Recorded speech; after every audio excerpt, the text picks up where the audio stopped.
இறந்தவர்களுக்கு ஏன் இந்த 5 சடங்குகள் செய்கிறார்கள் என்ற காரணம் தெரியுமா? இந்து மதத்தில் ஒருவர் இறந்த பிறகு அவருக்கு சில குறிப்பிட்ட சடங்குகள் செய்யப்படும்.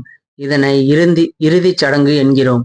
இறந்தவர்களுக்கு அனைவருக்கும் இந்த சடங்குகள் செய்யப்படுவதை நாம் பலமுறை பார்த்திருந்தாலும், அந்த சடங்குகள் எதற்காக செய்யப்படுகின்றன, இவற்றிற்கு என்ன காரணம் என யாரும் தெரிந்து வைத்திருப்பது கிடையாது. ஒருவர் இறந்த பிறகு செய்யப்படும் மிக முக்கியமான 5 சடங்குகள் உள்ளன. இந்த சடங்குகளுக்கு பின்னால் பல ஆன்மீக மற்றும் அறிவியல் காரணம் உள்ளதாக சொல்லப்படுகிறது. வாங்க வீடியோக்குள்ள போகலாம். இறுதிச் சடங்குகள் என்பது ஏதோ மூட நம்பிக்கை அல்ல. அது ஒரு உடலை விட்டு பிரிந்த ஆன்மாவை மீண்டும் அந்த உடலுக்குள் வரவிடாமல் தடுக்கும் மாபெரும் பிரபஞ்ச ரகசியமாகும். மனிதன் வாழும்போது தன் உடலை தான் என்று நம்பி ஏமாறுகிறான். இறந்த பிறகும் அதே உடலை சுற்றி வந்து அழுகிறான்.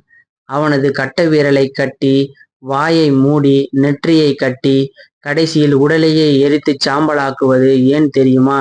உன் ஆட்டம் முடிந்தது, கிளம்பு என்று அந்த ஆன்மாவை உலக மாயையில் இருந்து விடுவிக்க நாம் செய்யும் ஆன்மீக தந்திரம் அது. இறுதிச் சடங்கின் போது செய்யப்படும் இந்த 5 சடங்குகள் மிகப்பெரிய வாழ்வியல் தத்துவமாகவும் பிரபஞ்ச ரகசியத்தை உணர்த்தும் செயலாகவும் கருதப்படுகிறது. இறுதிச் சடங்கின் போது இந்த சடங்குகள் எதற்காக செய்யப்படுகின்றன என்ற காரணம் இதுவரை உங்களுக்கு தெரியாது என்றால் இப்போது தெரிந்து கொள்ளுங்கள். இறுதிச் சடங்கின் போது செய்யப்படும் 5 விஷயங்களும் காரணங்களும். 1. இறந்தவர்கள் மூக்கில் பஞ்சு வைப்பது ஏன்? உயிர் பிரிந்த உடனே உடலின் துவாரங்கள் வழியாக பிரபஞ்சத்தின் அசுத்த காற்றும் நுண்கிருமிகளும் உள்ளே புகுந்து உடல் அழுகுவதன் வேகத்தை அதிகரிக்கும். அதை தடுப்பதற்காகவே இறந்தவர்களின் மூக்கில் பஞ்சு வைக்கப்படுகிறது.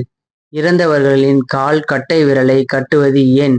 மனித உடலின் பிராணசக்தி வெளியேறும் கடைசி வாசல் பாதத்தின் கட்டை விரல் என்பதால் உயிர் பிரிந்த பிறகும் எஞ்சி இருக்கும் காந்த அலைகள் வழியே வேறு ஏதேனும் துர்சக்திகள் உடலுக்குள் நுழைந்துவிடக் கூடாது என்பதற்காக, அந்த பிரபஞ்ச மின்சுற்றை தக்க வைப்பதற்காக இந்த ஆன்மீக கட்டு போடப்படுகிறது. 3. இறந்தவர்களின் நெற்றியில் ₹1 நாணயம் வைப்பது ஏன்? நெற்றியில் நாணயம் புருவ மத்தியில்தான் ஆன்மாவின் முதன்மை சக்கரமாக ஆக்சா உள்ளது. உடல் குளிர்ந்து போகும்போது அந்த சக்கரத்தில் இருக்கும் எஞ்சிய ஆற்றலை ஒரு உலோக நாணயம் கொண்டு அழுத்தி ஆன்மா மீண்டும் அந்த உடலுக்குள் நுழைய ஆசைப்படுவதை தடுத்து அதை மேல் நோக்கி பயணிக்க வைக்கும் உத்தி ஆகும். இறந்தவர்களின் வாயில் வாய்க்கரிசி போடுவது ஏன்? 4. இது பசிக்கு அல்ல.